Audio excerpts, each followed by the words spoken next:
өнөөдрийг сайхан мэдээлэл өгөх юм. Би энэ имлэгт ирчээд 40 тонсныхаа дараа 2 дахь шинжилгээнд ирсэн. Тэгсэн чинь миний хавдар хэмжээгээр багасаад тэр нь хавдрын эс маань идэвхжлэн болчихсон гэсэн юм сайхан мэдээ сонссон. Тийм учраас энэ ярилцлаганд оролцож байна. C вирусыг би 15 жилийн өмнө үзсэн. Тэгээд C вирусын идэвхжлэл устдагдаг юм болсон. Тэгээд миний би сайн огт мэддэг юм байсан. Гэхдээ жил болгон вирусыг тоолож сар болгон шахав эдний шинжилгээ өгдөг гэсэн ерөнхийдөө дээр зүгээр сайн гардаг байсан. Баг зэргийн илэрхийлэл хэмжээ 0.9 ихсэж гараад идэгсэн болохоос биш өөр шиг тэмдэг байхгүй байсан. Тэгээд ковидын үеэр өдөр болгоны хяналтаар алдагдсан. Дараа нь нэг удаа үзүүлээд юу ч байхгүй болсноо жил хагасан дараа үзүүлэх гэж очсон чинь нэлээд их том гипотезиарны карцином гэдэг онц тавьсан хавдар гарч ирсэн. Тэр хавдрын нэг онцлог нь бол гадуураа хөл өсчихсэн том хавдар байсан. Хавдар бол ерөөсөө 8.5 хүрчдэг 5.3 хэмжээтэй том хавдар. Эхний зөндөлтөг тэр чигээр эзэлсэн шахдаг том хавдар байсан. Тэгээд би хавдар дээр очиж эмчнэр зөвхөн орсон чинь ерөөсөө өнөө маргааш шиг хардаж болохгүй судсыг ойлгох юм байна. Тань хаалгаад авч илэг солиулах тайр гэсэн хэдэн хүн тайрах гэсэн 50-60 хүн тайр. Тэгээд үлдэгдэл ингээд нэг хатуурлын фон байсан. Тэгээд би дургуутсан би үнийг чүлдээ. Тэгээд ерөөсөө хөвгтдээ хэлсэн чинь анх сонсож очирдоо намайг ерөөсөө шууд ятад авч явъя гэдэг хөх хатуур авчихсан. Тэнд очиод үзүүлээд яасан чинь болт хийчих. Та 10 см болсон болтод орж чадахгүйсэн одоо 8 см авчихсан болтод орно гэсэн. Болтод орсон аштайхан сайхан болсон. Тэгээд зөвхөн эдний асаа талаатай илэрхий нэмэгдсэн болохоос өөрчлөлт гараагүй. Тэгээд илэг хамгаалах юм уугаад буцаж ирээд сарын дараа ирсэн. Тэр хугацаанд адаа тасаад буурсан өтгөнгөө байж исэн. Тэгээд шинжилгээгээ хийгдсэн чинь эхний ерөөсөө хэмжээ багасаагүй. Гэхдээ болт сайн болсон. Зөвхөн 1 см багассан гэсэн.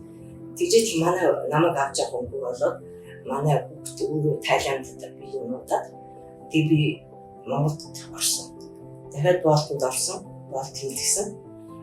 Тэгээд дахиад болтон дараа очсон чинь бас л 1 см боогдсон. Ингээд 2 см багасаад цаана үлдсэн одоо 6 см тэр чигээр тэгээд элэг итгэвч шинжтэй байна гэд хэлсэн.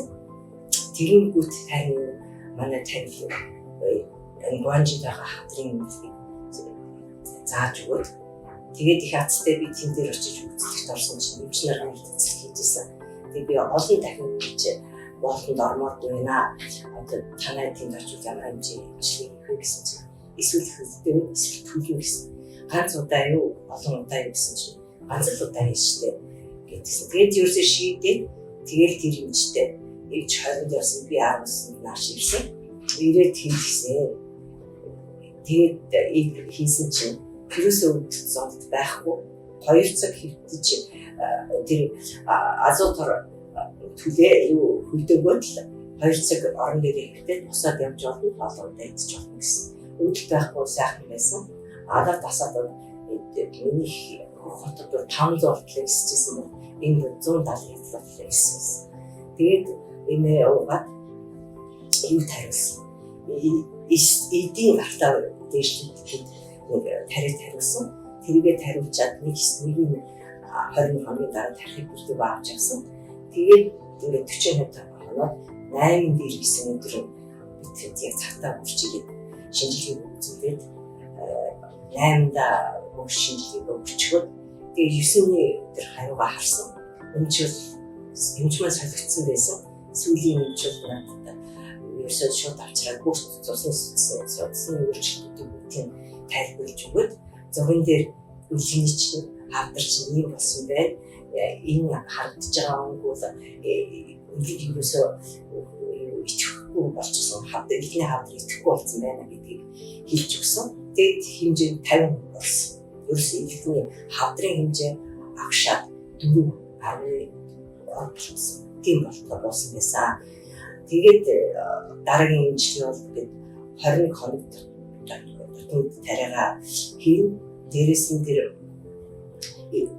шинжилгээ Улаанбаатарт ч өгж яваад илэг шинжилгээ муу гарах юм бол юу яа зөвхөн илэг энэ тэр амар удаг хадрын бай энэ угаад тэр 42 дахь хоног дээр үрчиж тань шалгах хэрэгтэй гэсэн ийм заавар нааш буцах гэж байна. Энэ бол маш баяртай мэдээ. Өмнө дэж тэгээд үдэхгүйгээр их ядрахгүй байх юм бол би маш олон зэрэгтэй. За юм л да.